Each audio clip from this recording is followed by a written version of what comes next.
How tough is it to change punters? I mean, Aaron's been here 3+ years.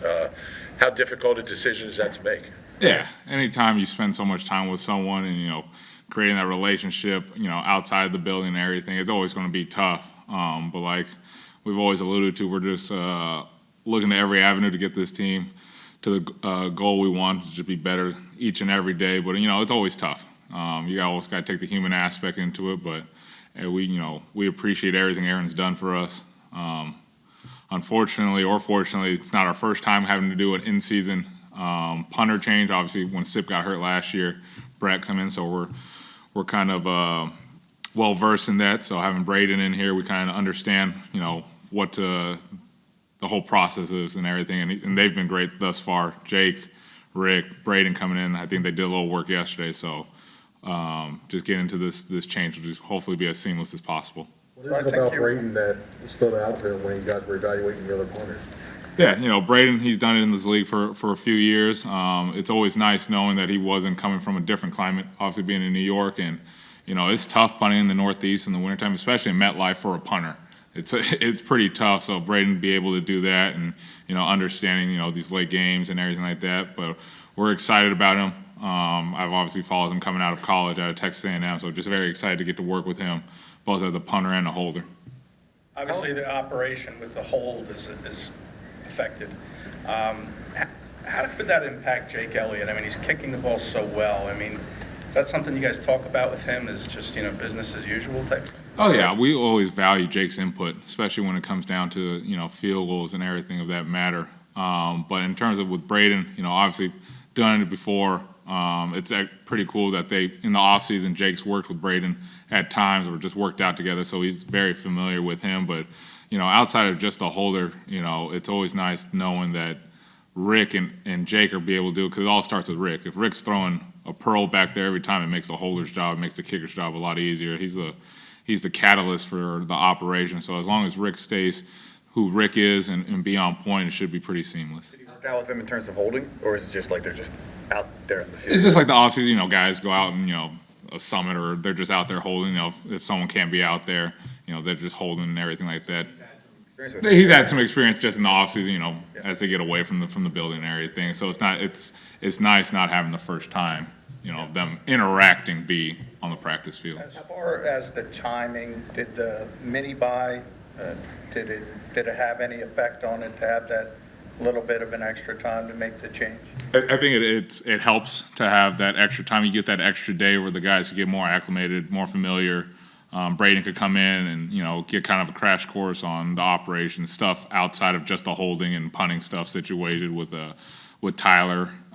So it's nice to have that extra day. Why do it after 2 weeks as opposed to at the start of the season? And Coach alluded to this earlier in his press conference. We thought Sip was progressing well, giving him the opportunity to do it in the regular season. Came out strong in New England, but like we talked about, just try to any avenue we get this team better. We just felt like it was the right time. But again, what Sip did for us, his contributions will never be unmatched and not taken for granted. We saw Covey got promoted to the active roster. What makes you confident in him as the punt returner going forward? Yeah, I mean, it's just having the familiarity with Covey. Obviously, probably people are going to allude to, put one on the ground against Minnesota, but it's one of those things where we never want to have the ball on the ground, but we still have full confidence in Covey to do that. I actually just spent probably an hour and we watched every return that he's had here, and just talk about different situations. Went around a group and everything like that. So just having the confidence in Covey to do it, he still could gash you for a few yards. And you saw in the New England game, he had that 25-yard return. So he still can be a very, people do have to worry about him back there. So it's always nice having Covey. He's a little on the quirky side with his personality, but he's great for the team. Where have you seen growth from Covey over the last year and change now? It's really just understanding the speed of the NFL. In college, you could outrun, how everyone does the spread shield. You can outrun a lineman. That's easy. Here in the NFL, you could make one horizontal move for 3 yards, and you thought you had 15 yards. Now it's 6 yards. Now it's 4 yards. Him just understanding the speed of the game and understanding how can I dent the coverage? How can I, get that first down for the offense? And just understanding where we are on the ball, what type of punter we have. So, just like anything else, the more time on task, the better you're going to get at it and the more familiar you're going to get at it. Like the role of a holder, I don't know, how easy is it to transition? I mean, how big of a deal is it in the, in the professional field goal setup of the role of a holder, and how important is that role, and how hard is the transition or not? Yeah, I mean, it's just like anything else, in any trade. It's a specialty trade. It's not like anybody could go out there and just put the ball down, because there's so many different factors when it comes to kicking. If it's a perfect day or a dome, you really don't have to deal with any of the lean. When it comes to, the field goal kicker, some people like it leaning forward, some like lean back to the right, to the left. It comes in, spinning the laces before the ball gets on the ground. How can I put it down as quick as possible so the kicker can see it? So it's a very unique trade that takes a lot of time to get really good at it. I've been fortunate enough to be around some really good holders in my career, but in terms of the holder, it helps a lot to ease the mind of the kicker. And Jake's been outstanding. Jake's great. Rick's been really good with it. So, in terms of the holder, he is part of the cog that makes that thing go. What have you noticed about Keely Ringo's approach to teams?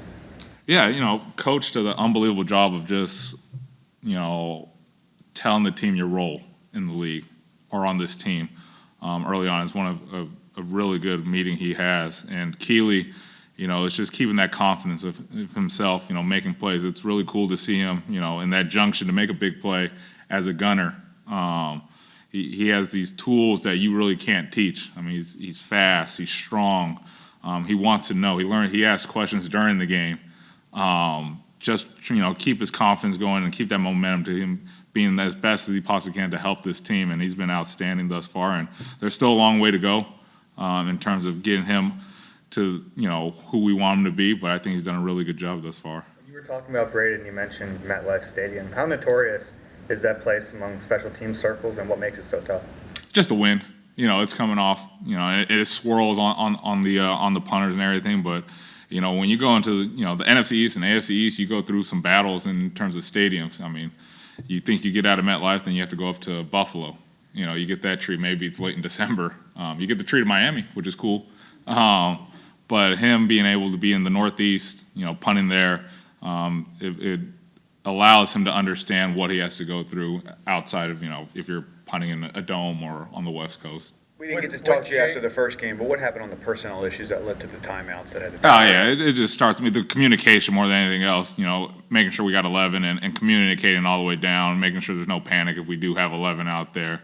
Absolutely, that just falls on me of just making sure, reminding these guys, it may not be reminding them on third down, it's reminding them on second down as we're driving, hey, this is the possible unit that's up, and just letting them know and just constantly in communication.